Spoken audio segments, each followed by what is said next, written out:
बिस्मिल्लाहिर्रहमानिर्रहीम। आप मेरा यूट्यूब चैनल देख रहे हैं माइंडसेट। आज की वीडियो भी अफ्रीकन कॉन्टिनेंट की एक कंट्री के ऊपर है। इससे पहले मैंने जिबूती का वीज़ा किया, इथियोपिया का ई वीज़ा किया और आज जो है वो सोमालिया का ई वीज़ा आप कैसे हासिल करेंगे। सोमालिया का जो वीज़ा है वो इंतहाई आसान वीज़ा है। बहुत ही कम डॉक्यूमेंट दरकार हैं आपको और कोई बहुत हैवी किस्म की बैंक स्टेटमेंट भी दरकार नहीं है।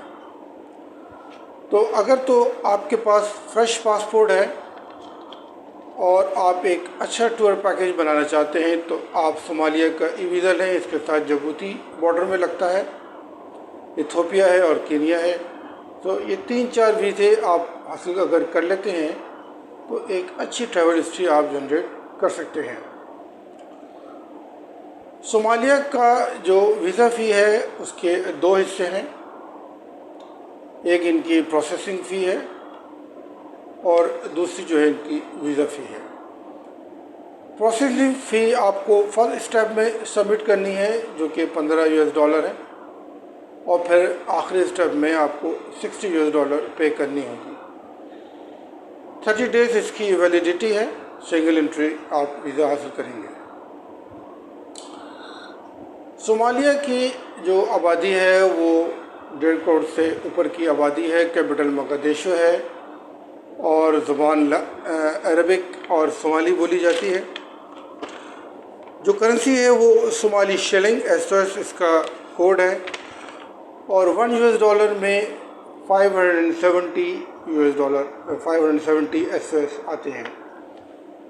तो फाइनेंशियली अगर देखा जाए तो कोई बहुत वायबल कंट्री नहीं है, लेकिन ट्रैवल हिस्ट्री के हिसाब से एक अच्छा ऑप्शन है। वीज़ा आप किस तरह हासिल करेंगे सोमालिया का, उसको डिस्कस करता हूँ। पाकिस्तान में सोमालिया की एम्बेसी है इस्लामाबाद में। तो या तो आप एम्बेसी को विज़िट करें, इसका वीज़ा फॉर्म हासिल करें और फिर जो डॉक्यूमेंट्स हैं वो सबमिट कर दें। 1 हफ्ते में आपको वीज़ा मिल जाएगा। और जो दूसरा तरीका है वो इसका ई वीज़ा है। आसान सी इसकी ई वीज़ा एप्लीकेशन है। इसका प्रोसीजर मैं आगे चल के आपसे डिस्कस करता हूँ। इसके ई वीज़े के लिए आपको इनकी ऑनलाइन वीज़ा एप्लीकेशन को विज़िट करना होगा, जिसका एड्रेस है visa.gov.so। SO stand for Somalia और GOV का मतलब ये गवर्नमेंट की ऑफिशियल वेबसाइट है। इस पर आपको जो है वो विज़िट करना होगा।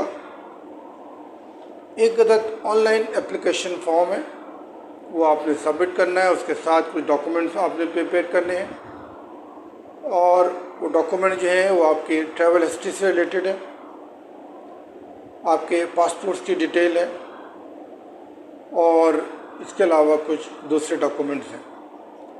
ये तमाम डॉक्यूमेंट्स आपने तैयार करने हैं, उसको अपलोड करना है और सबमिट करने के बाद आपके ईमेल अकाउंट पर आपको एक अदद लिंक अवेलेबल होगा। जब आप लिंक को फॉलो करेंगे तो वहाँ पे आपको $15 प्रोसेसिंग फ़ी पे करनी होगी। फ़ी पे करने के बाद आपके पास एक दूसरा लिंक आएगा, ईमेल आएगी अप्रूवल की ईमेल के बाद आपको $60 पे करने होंगे। तो प्रोसेसिंग टाइम 1 हफ्ते का है। तो मेरी सजेशन ये है कि आप तकरीबन 3 हफ्ते पहले अप्लाई करें, ताकि अगर जब आपको वीज़ा मिलता है उसमें कुछ डिले होती है तो आपको तैयारी में आसानी हो। तो ये इसका छोटा सा प्रोसीजर है। डॉक्यूमेंट्स क्या हैं 1 बाय 1 मैं आपको बता देता हूँ। पासपोर्ट 6 मंथ्स वैलिडिटी के साथ 2 ब्लैंक पेजेस, पासपोर्ट साइज 2 अदद photographs, hotel reservation, flight reservation. Booking.com को आपने फॉलो करना है और आपने फ़्लाइट रिजर्वेशन ऑनलाइन भी ले सकते हैं और आप किसी ट्रैवल एजेंसी से भी फ़्लाइट रिजर्वेशन हासिल किया जा सकता है। बैंक स्टेटमेंट और मेंटेनेंस सर्टिफिकेट یہ دونوں آپ کے بینک سے حاصل ہوں گے جہاں پہ آپ کا اکاؤنٹ ہے۔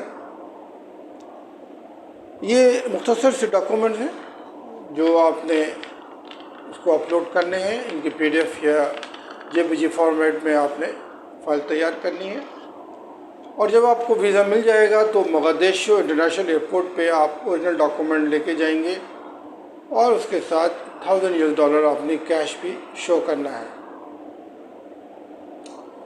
فلائٹ کے لیے آپ کو پاکستان سے بہت ساری فلائٹس جاتی ہیں، ان میں ایتھوپین ایئر لائن ہے، قطر ہے، گلف ایئر ہے۔ تو ایتھوپین ایئر لائن کو اگر آپ فیئر آپ وہاں سے لیں تو آپ کو تقریباً 3 لاکھ کے اندر ریٹرن ٹکٹ کے ساتھ فیئر حاصل ہوگا۔ تو یہ اس کے ڈاکومنٹس تھے، اور ٹوٹل پروسیجر میں نے آپ کو ڈسکس کر لیا ہے۔ ڈسکرپشن میں آپ کو اس کا لنک ملے گا، ان کی آن لائن اپلیکیشن کا، اور اس کے ساتھ ان کا ای میل ایڈریس بھی میں آپ کو بتاؤں گا، جس کے تھرو آپ فردر کراسپونڈنس بھی کر سکتے ہیں۔ تو ان الفاظ کے ساتھ اجازت طلب کرتا ہوں۔ ٹیک کیئر اینڈ اللہ حافظ۔